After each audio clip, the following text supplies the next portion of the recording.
Welcome to Eerie Echoes. These aren't campfire tales or spooky rumors. These are true horror stories, told by those who lived through them, deep in the Appalachian Mountains. If you've ever wondered what really waits in the dark hollows, the forgotten roads, or the old cabins of Appalachia, stay with me. Tonight, you'll hear 3 encounters that may change the way you look at these mountains forever. And if you enjoy what you hear, don't forget to subscribe. It helps more than you know. I don't tell people this when they ask why I stopped hiking alone. I say it's my knees, or work, or the weather getting weirder every year. The truth is simpler. One night in a dead fire tower made me understand that not every light you see on a ridge is meant for you. I was 31 that summer, driving a state truck that smelled like damp canvas and coffee for a seasonal forestry job. The older guys called me college, even though I'd dropped out a while back. Mostly I checked trailheads, posted burn notices, and radioed in mileage like anybody else. Tuesday was my long day. Back roads, gravel spurs, and those old maintenance pull-offs that just fade into the trees. There was a tower up on a spur near a place the old map still called Bear's Elbow. I'd never been up in it. It wasn't on my list, but I'd heard about it. Fire towers are bones of another time. Some still have fresh bolts and clean steps because volunteers keep them that way. Others stand like rusted ladders into nothing. The one at Bear's Elbow sat back from the spur, maybe a quarter-mile in, just past a low meadow that held fog even at noon. The catwalk looked crooked from the road. Every time I passed it, I felt the same small tug. Curiosity mixed with a feeling like walking into a dark room you forgot you painted black. That Tuesday, the weather radio was calling for an evening of dry lightning. The air felt like a wool blanket soaked in hot water. I figured I'd check line of sight from the ridge before the storm rolled in.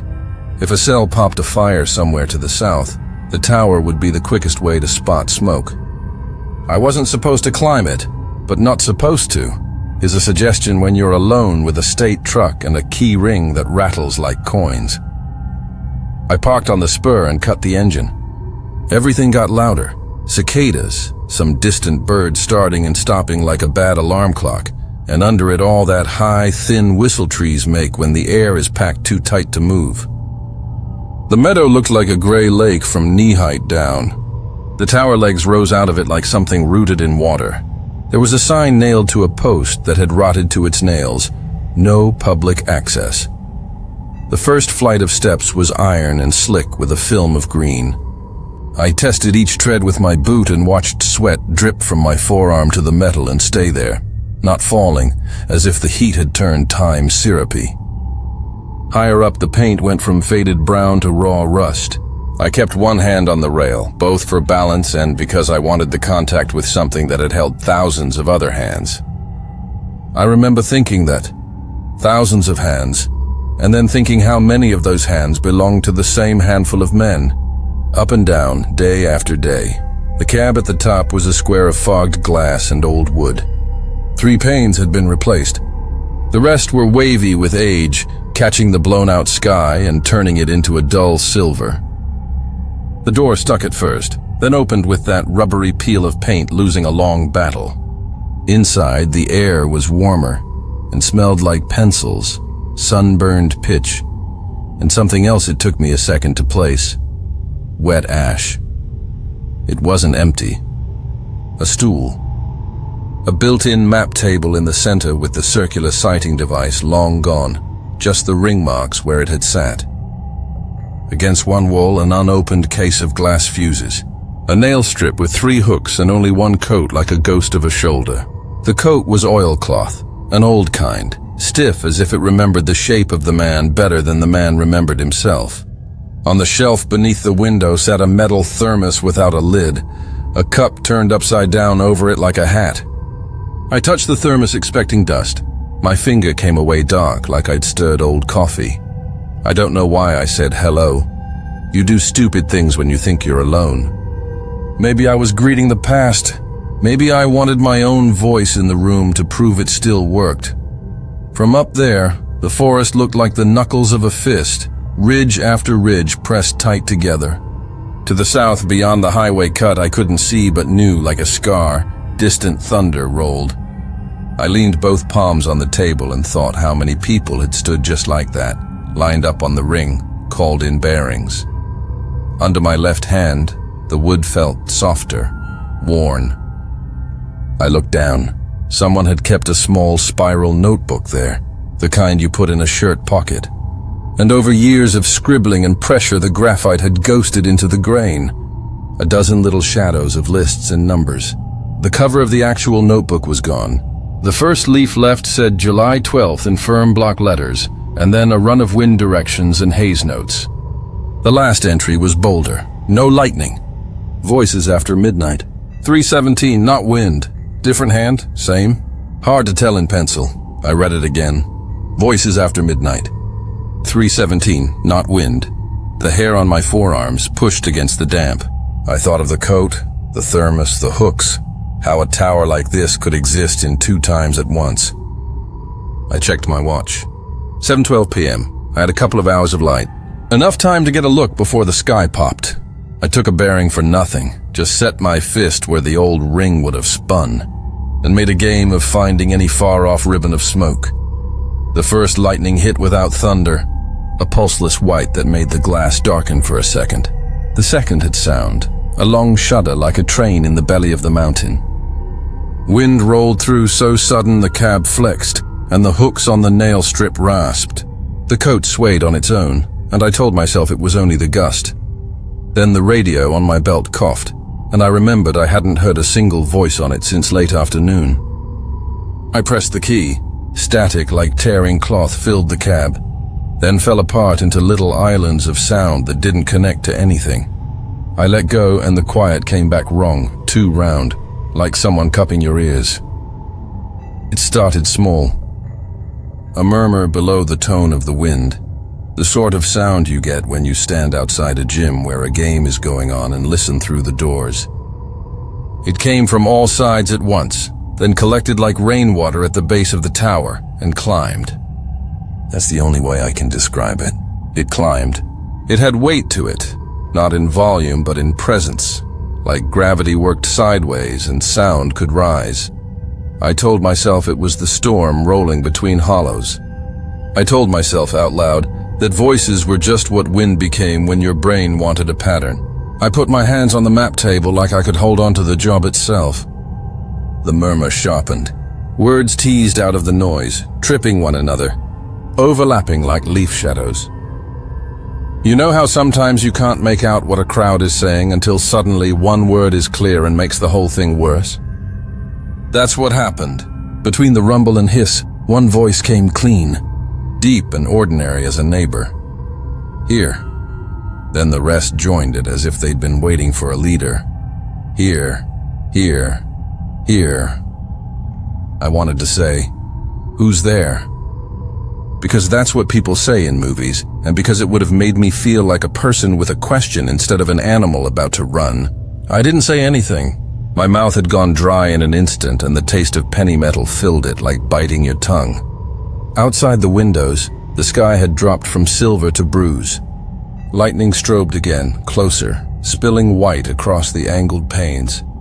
And in that flash, I saw the glass differently, not as a reflection, but as a dim mirror of the room.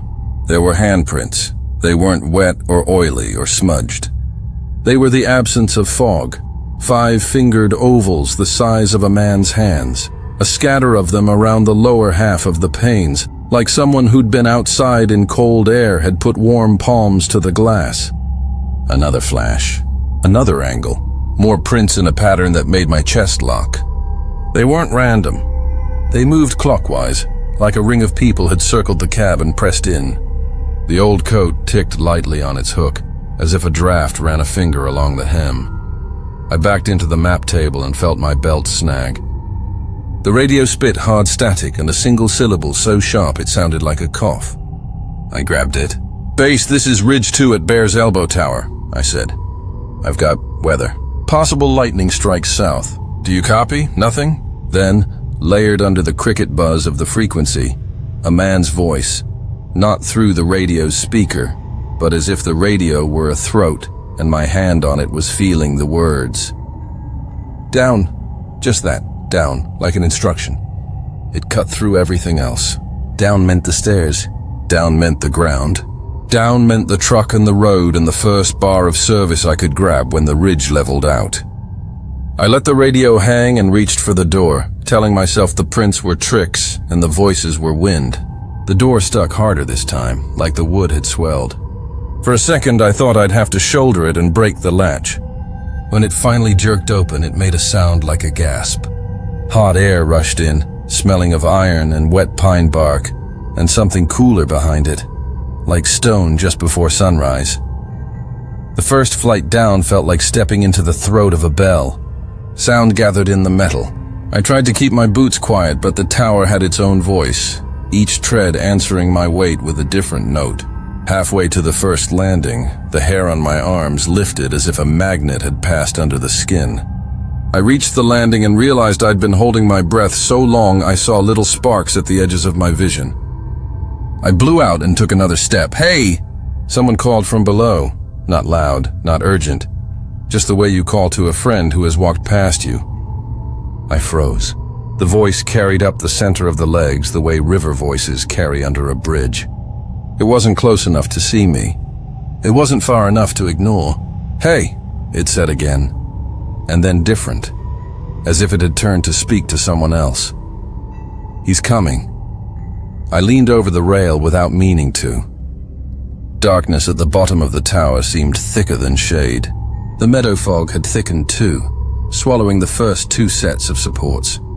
Heat crawled up from it like the breath of a dry cave.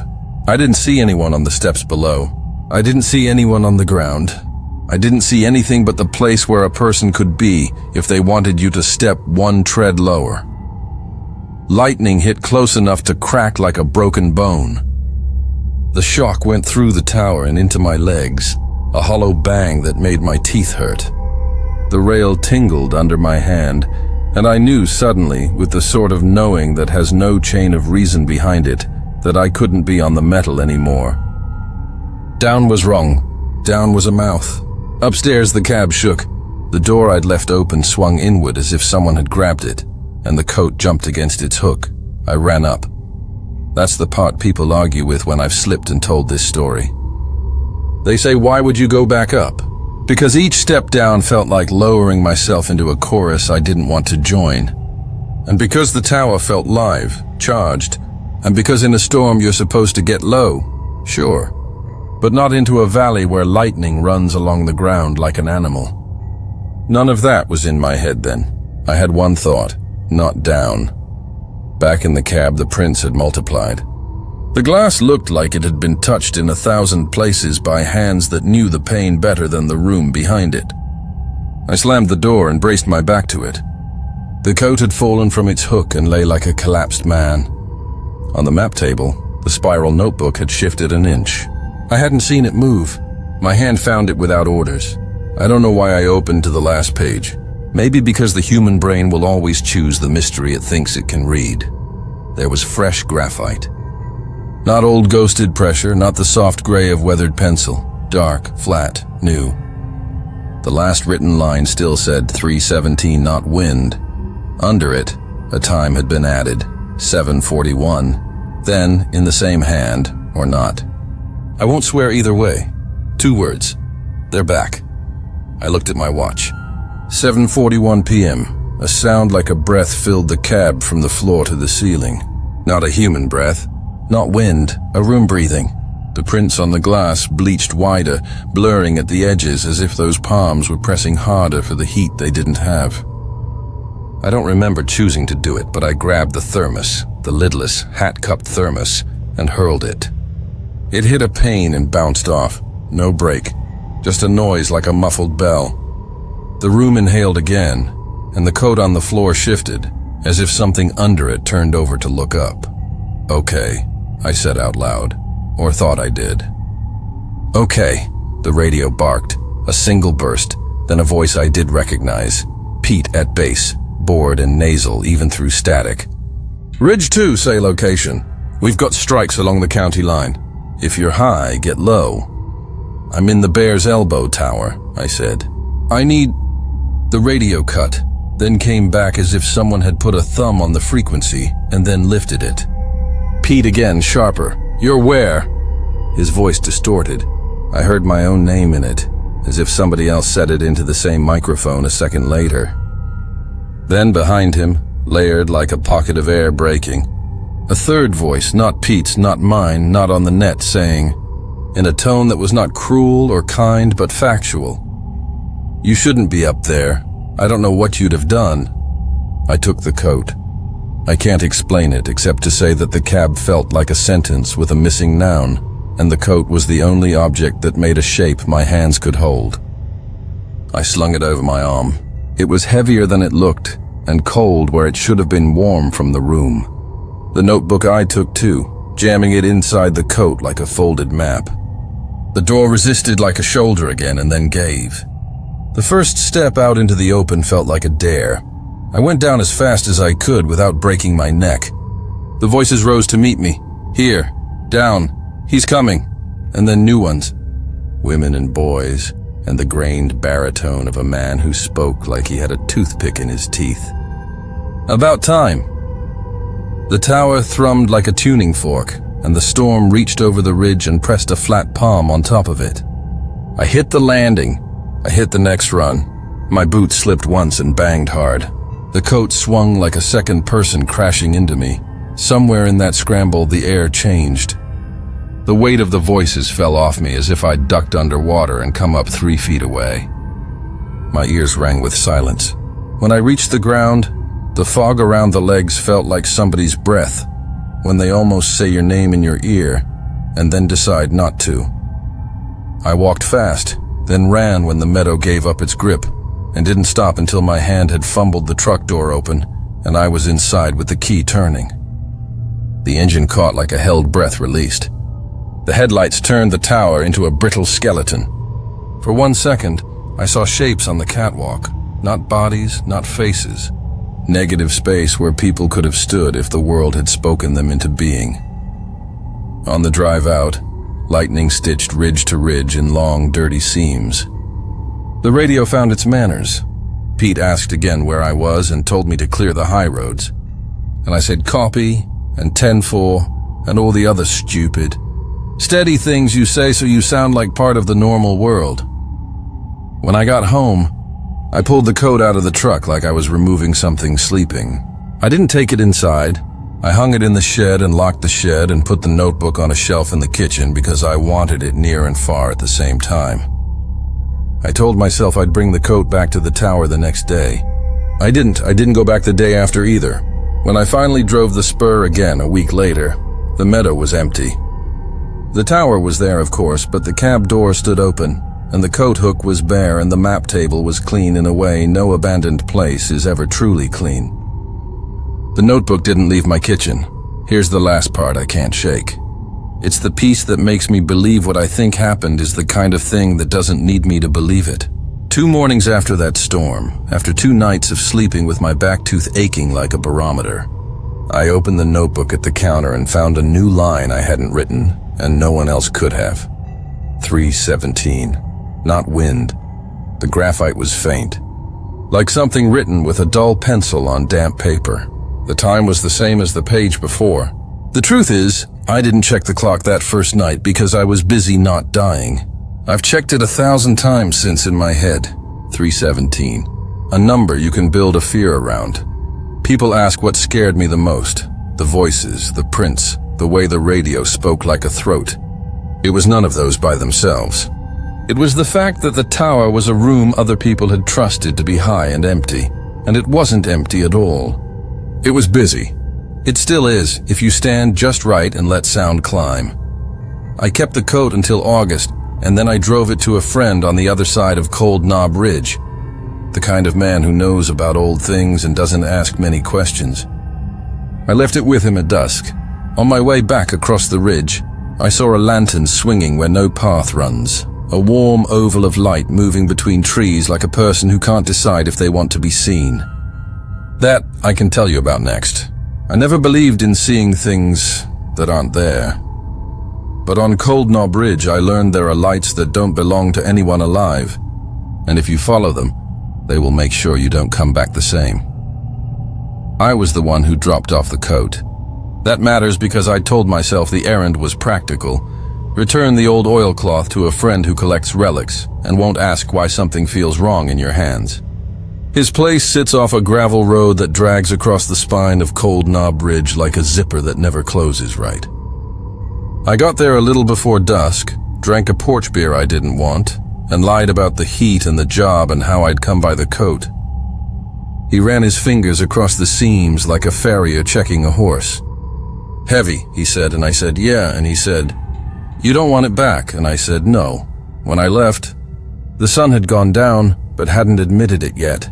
Everything was the color of a nickel, bright and dull at the same time. Cold Knob is one of those ridges the maps show like a clean green line while the real roads weave and hesitate and sometimes just give up. I took the high track because the lower one had slumped last winter, and I didn't trust it after rain. Up there, radio stations fall away. You get one gospel show that sounds like it's broadcasting from underneath a bathtub, and one country station where the same ads for tractor parts play every 7 minutes. I turned the dial and got nothing but breath. My truck's fan, my own, and the mountains. I rolled the window down. The air smelled like wet rock and sour leaves. I saw the lantern about a mile past the old Forest Service gate that nobody has locked in years. The road pinched between birches, then opened into a dip where the grass grows longer than it should. The light swung out of the trees on the uphill side, a thumb-sized glow at first, drifting at about a man's shoulder height.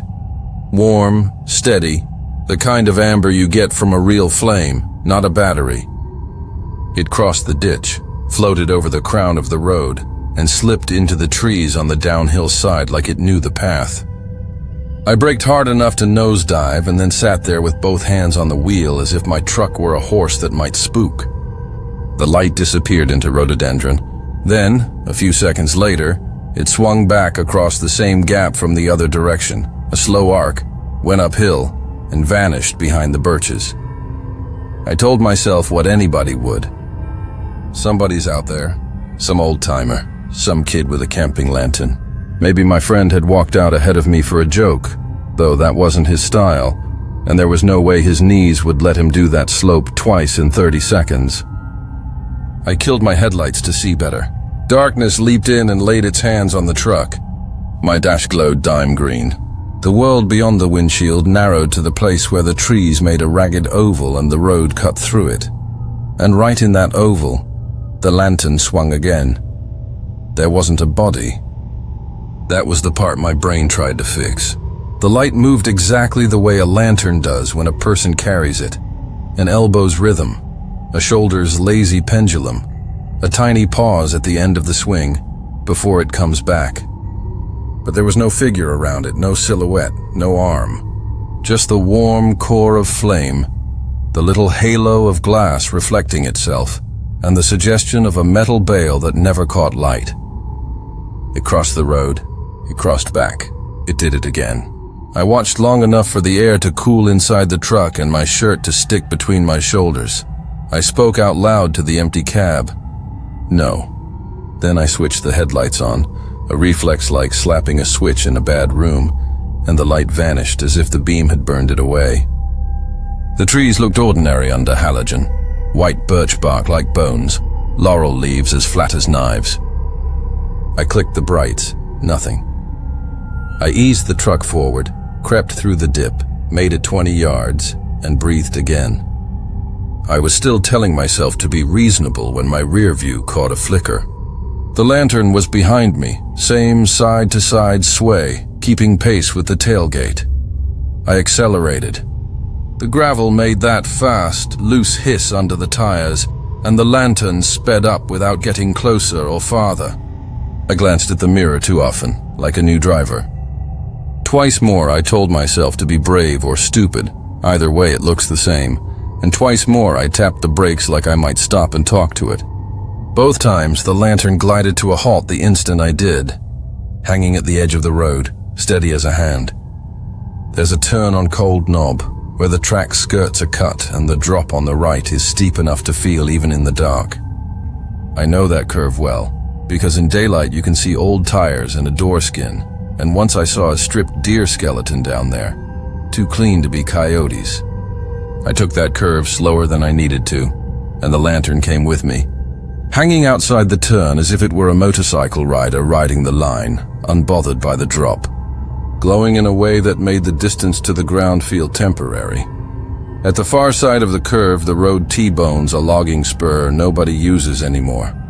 There's a sign, a private one, a piece of stovepipe slit and hammered flat and hand-lettered, with white paint that says no hunting. And then in a different hand, no fishing, and then below that, simply no.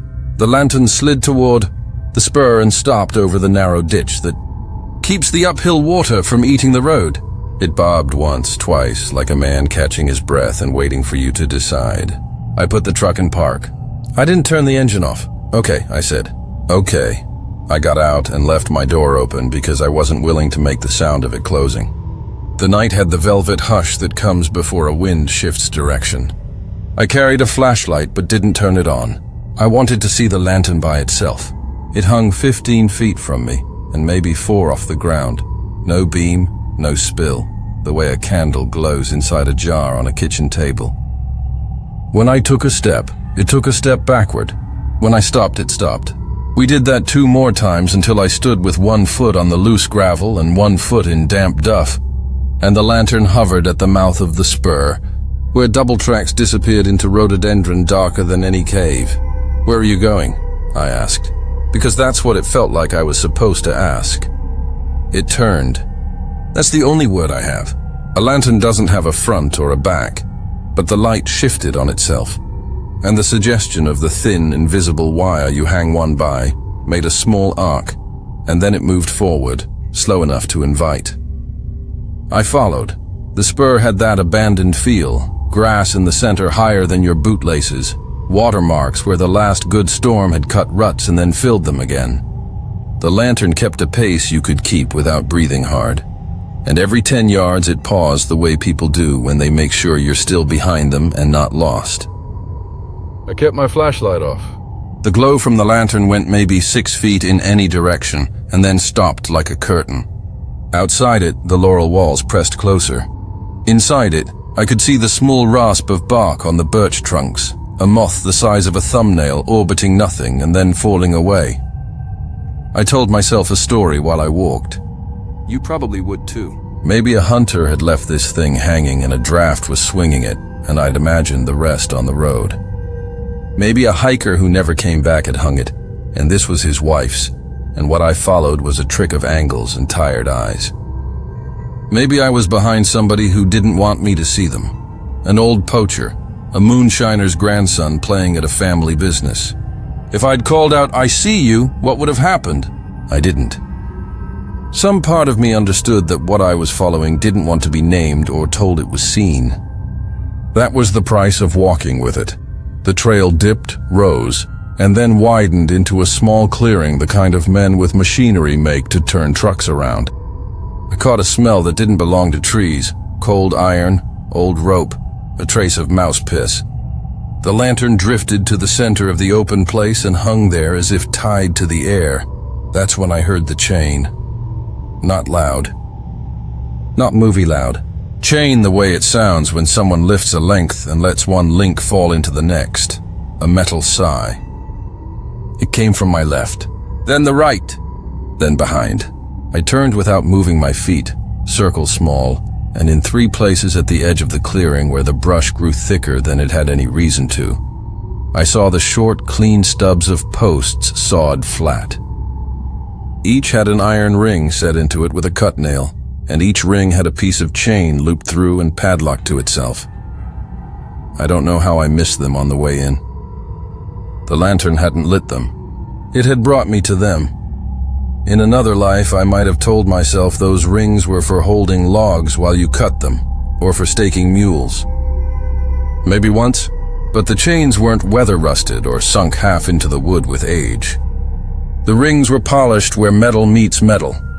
The ground around each post was bare to the dirt in a circle that told of years of pacing.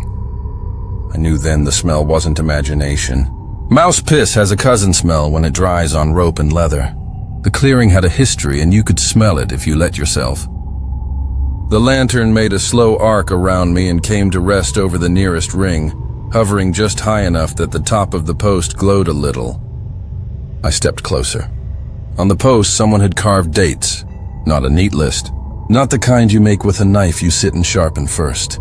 These were gouged and repeated, as if a man had started with one and then gone back later and cut the same date again deeper, then again until the numbers widened.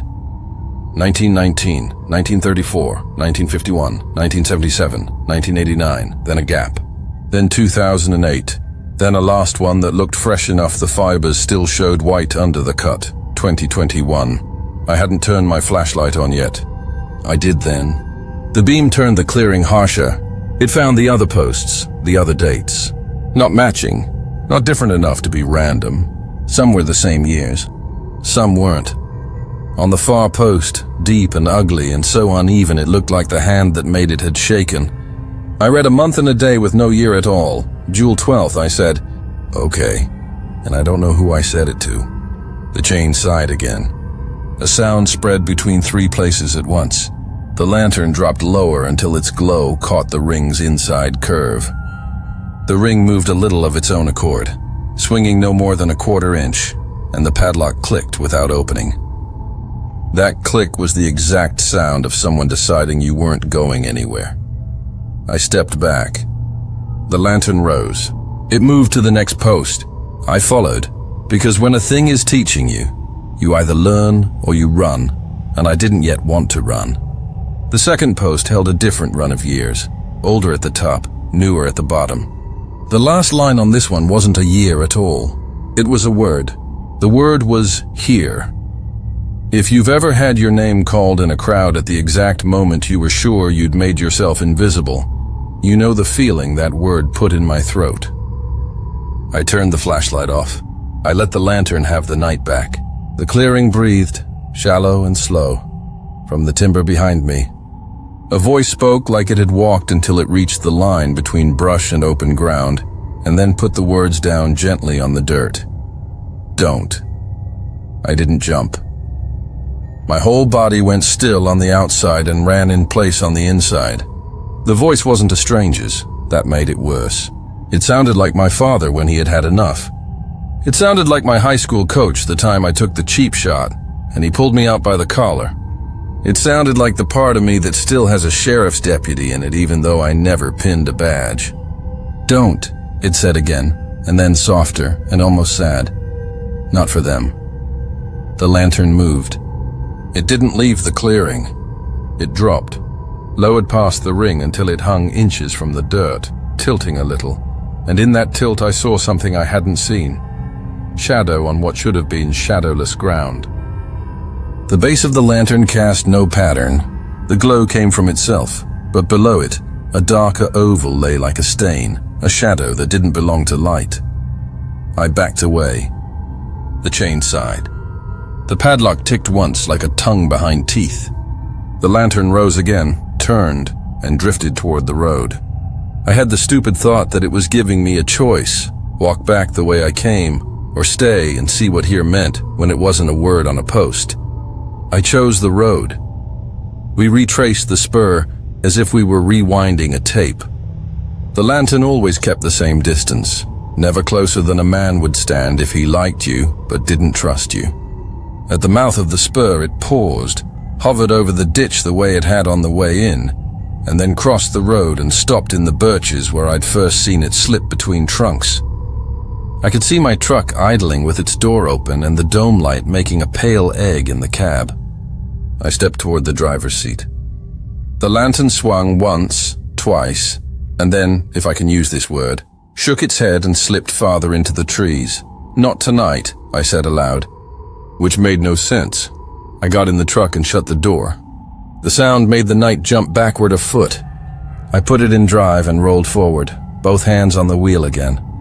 When the curve came, I took it a little faster than wise because I wanted to be done with the cut and the drop and the part where the mountain shows you how long a fall really is. At the far end, I checked the mirror. The lantern was there, keeping pace. I didn't speed up. At the T, it stopped, hung over the ditch, and this time I saw an angle I'd missed, a shallower cut where old footprints might move after a rain. The light backed into the uphill trees. It didn't look back, it went. In 2 seconds it was gone, and the dark folded in like a curtain closing properly after a bad school play. The rest of the ridge drove like any other night. The gospel station found me at the first bend where the road shoulders out. The singer dragged the last word of every line, the way some men do when they want you to hear the ache and not the sense. At my friend's place there were no windows lit. I didn't go back to tell him about the clearing, the rings, the dates, or how something that moves like a person can be no kind of person at all. I came home late and let the truck tick itself cool. In the shed, the oilcloth hung where I'd left it when I'd first brought it home from the tower, heavy on the nail, quiet as a sleeping dog. I left it. In the kitchen, I set the flashlight on the counter and poured a glass of water and didn't drink it. I took out the pocket notebook I'd kept since I was 20 and wrote 3 lines on a clean page. Cold knob, lantern. 3 rings, 3 chains here. I slept some, not enough. At first light, I drove back to the ridge because if you don't go back after a thing like that, the thing doesn't stay on the road. It moves into your house. I walked the spur in daylight with the flashlight useless in my pocket. The clearing was there. The posts were there. The rings were iron, and the chains were real, and the padlocks were common master locks that could have been bought in any hardware store in the last 20 years. The dates were the same under my fingers as under the lantern. The only difference was the silence that comes after something has spoken and you didn't answer. I don't know who made that place or why the dates run the way they do. I don't know why the lantern wanted me to see it. I know the mountain keeps collections the way some people collect button jars, unlabeled, useful to no one but the one who keeps them, strange to visitors, and essential to the house. Maybe those posts were used for dogs, maybe for men. Maybe those years are not when something happened, but when someone came to remember it. Maybe here was for me. Ask me what scared me, and I'll say it wasn't the light. It was how patiently it waited. How certain it seemed that I would do what others had done and step where others had stood. I don't follow lights anymore when I don't know who's carrying them. And if I see a ring set into a post in a place where no one should ever need to tie anything, I keep walking. That night on my way off the ridge, after the lantern left me, a white shape broke from the trees along the Blue Ridge Parkway and trotted into my low beams. Too big for a stray, too clean for a wild thing. Eyes catching light like glass marbles. I tapped the brakes and watched it pace the shoulder without sound. I'll tell you what followed me after that curve, and why I still won't drive that stretch after dark.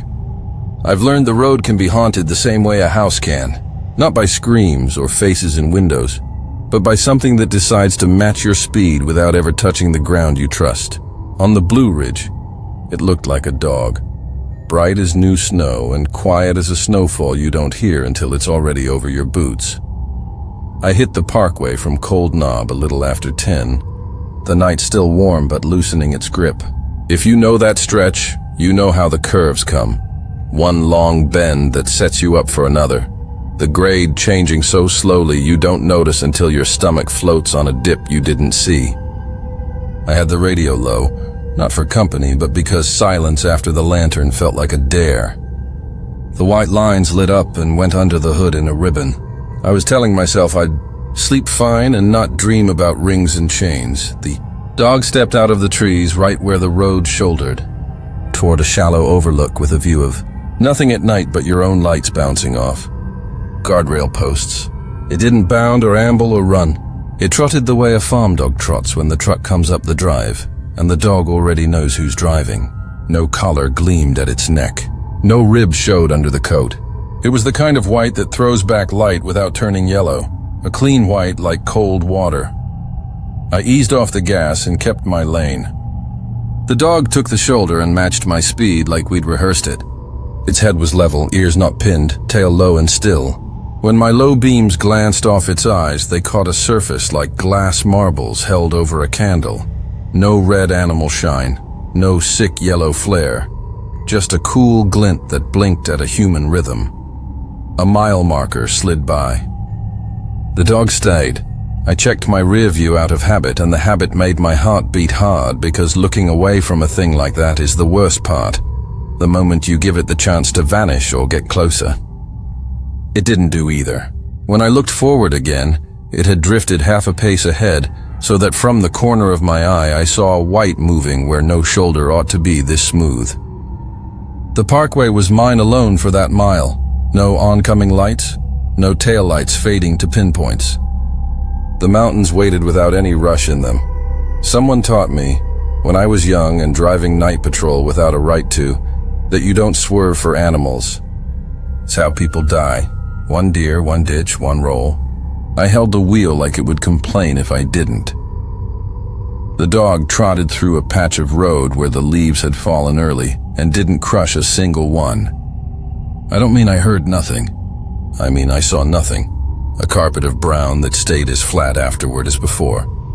That was the first wrong thing. The second was that my head knew exactly where its shadow should fall and the headlamps could not find it. I spoke. Because the truck cab knows the truth about you if you drive enough. You will tell the dark your dumbest thoughts to hear how they sound. Go home, I said. Go on. It flicked me a look without moving its head, the way good dogs do when they're listening but won't give you the dignity of stopping. Up close, the coat wasn't smooth. Under the white, fur rose lay against the body as if the dog had been rained on hard and then dried under a hand. The shape said shepherd more than husky, long lines and a chest made for distance, feet that set down with care. No tags, no little circle of metal knocking a tooth with each step. And still, that human blink. There's a low place not far from there where fog collects even on dry nights, a vague river of it sliding from left to right across the asphalt. I watched the strip creep over the center line and braced for the way it swallows the world. The dog trotted into it and became brighter, not dimmer, as if the mist were a light somehow, and the dog a mirror for only that. The truck hit the fog a half-second later, and the windshield filled with the old milk glass you learn not to flinch at.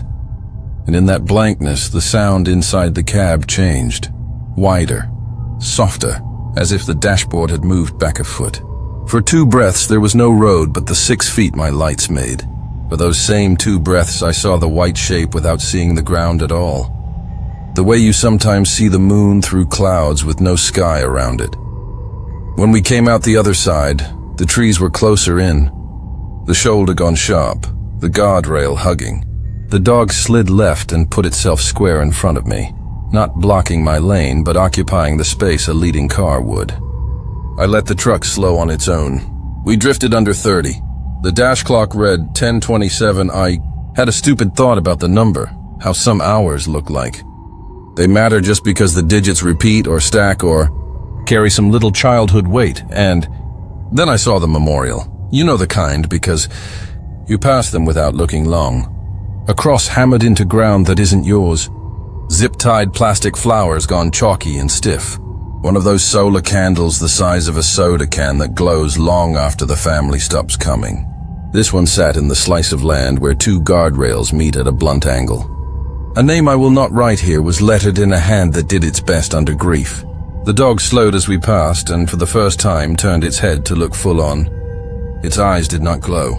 They held my lights the way a mirror in a dark hallway holds a sliver of kitchen behind you and makes you think someone's there.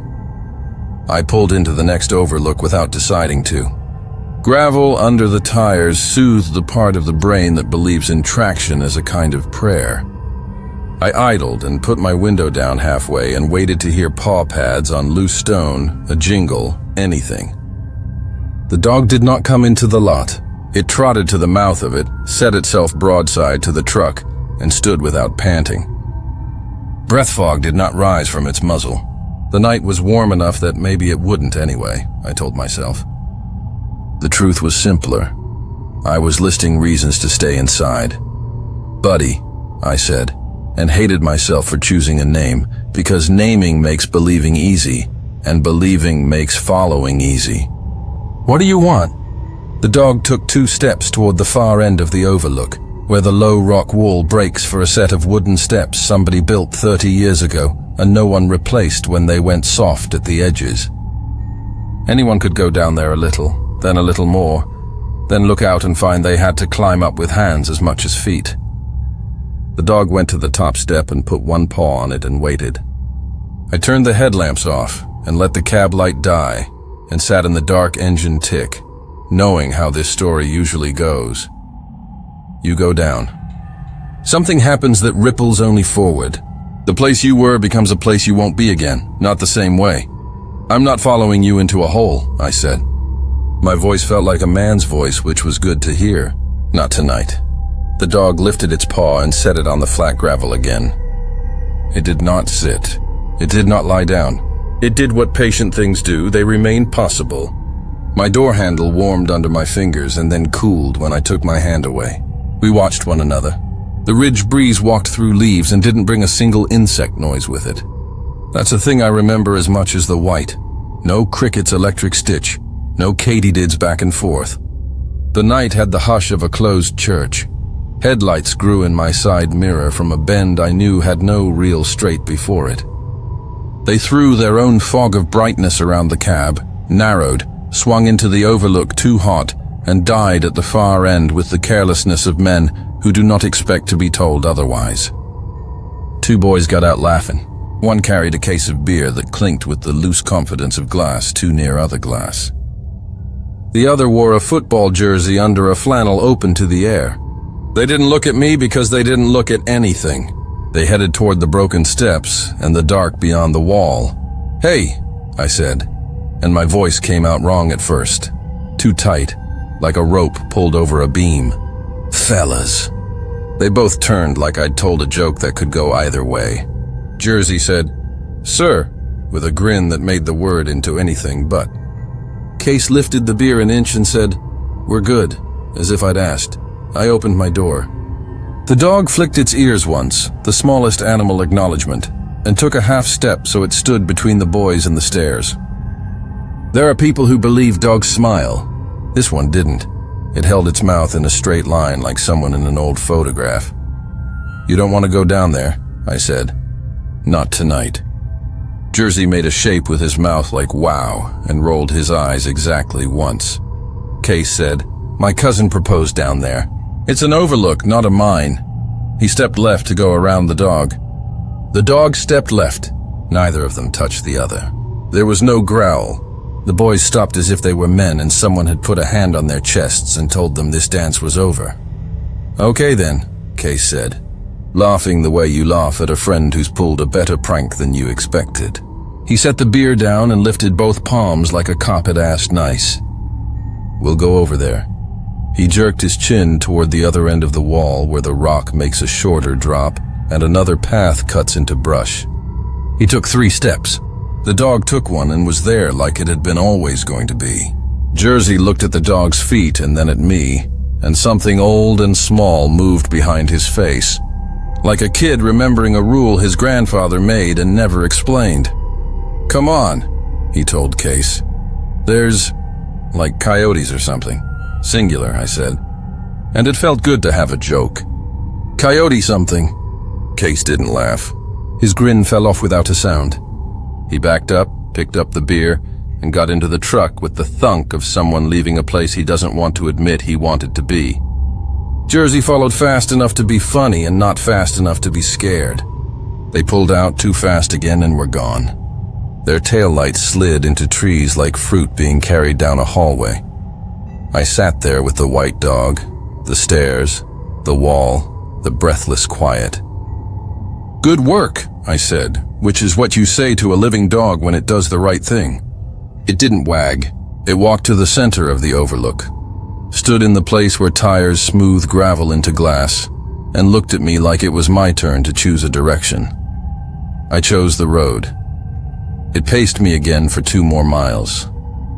We came upon another memorial, this one older, the flowers bleached to chalk, the plastic ribbon torn and tied again and torn. The dog didn't look that time. It flicked its ears toward a pull-off I knew led to a service gate, one of those half-rotted ones with a chain through the first hole and a bent pin through the second. I didn't stop. The dog didn't push it. at a place where a smaller road climbs up from the valley to intersect the parkway at an angle that makes nobody's engineer happy. The dog picked up speed, trotted across my lane, and took the smaller road down without looking back. As if finally something had finished with me, I drove to the next ranger lot and parked where the floodlight makes moths into weather and sat until the insects were just insects and the night's silence had grown a little noise around its edges again. On the way home, I paid attention to ordinary things, the way a spider had at last staked a claim to the corner by the shop door, how my kitchen light throws a triangle onto the floor, how water sounds different in a glass when your hand shakes. In the morning, I went back. Because that's what I do. Because you can't leave a thing like that on the road and walk around it at the house without dragging it in with you. I found the overlook in daylight and walked the broken steps with a care that would have embarrassed me any other day. The view down was 3 layers of green and 1 strip of pale stone where a creek ran shallow. The boards creaked in the right places. No sign said keep out. The rock wall had initials scratched into it that made me hate everyone for 10 seconds, and then forgive them because names are what we have. At the base of the steps where the dirt stays damp, there were tracks, shoe treads, deer cleaves, and over them a set of prints I do not believe were made with weight. They were perfect. Left, right, left, the size of a big dog's paws, and they lay on top of a silt skin as delicate as breath on a cold window. They had no edges where dirt had pushed up. They were not pressed down. They had been laid on somehow. 10 feet farther down the slope there were more, angled toward a seam in the laurel where a path goes no one made but everyone uses. I followed them until they became less prints than suggestions of prints, until they became absence of leaf litter in a shape I didn't want to see, until I remembered a foolishness my father used to say. Some dogs don't weigh, and if you're ever lucky enough to see one, you mind your manners and stay on the porch. I went back up. At the top, on the flat by my tire tracks, the pebbles bore no signs. No pad marks in dust. No hair caught in a juniper snag. Nothing. When I turned to leave, something white moved in my peripheral vision so close, my hand jumped to the door handle as if it were a holster. But it was only the corner of a map brochure bleached by the sun and torn to a shape my brain wanted too hard to make into what it had seen. I let it blow under the truck and didn't fish it out. That afternoon, I asked a man I trust about a white dog on the parkway. I didn't say I'd walked with it. He didn't say he'd seen one. He said his grandmother kept a story like a knife in a drawer about a dog that runs the ridges and keeps folks from where the road breaks and the dark drops fast. Not a good luck dog, he said. Not a bad luck dog either. The kind that shows up when luck runs out and common sense is all you've got left. I asked if it ever led anyone over. He said, only the ones that wanted to go anyway. That night, when the house had warmed and cooled and warmed again, I dreamed I was driving, and the dog was ahead in my beams, and then not a dog at all, but a man carrying a lantern that didn't hang from anything. And then not a man, but the lantern itself with a dog's eyes. And then my own headlights, and then the dark. I woke with the taste of old pennies, and the memory of gravel under boots that weren't mine. I got up and made coffee and didn't drink it, and watched the shed door like it might open. If you want me to tell you I found hair caught on the bumper, or a paw print on the hood. I can't. I have only this, the place where my front tire rolled into the overlook.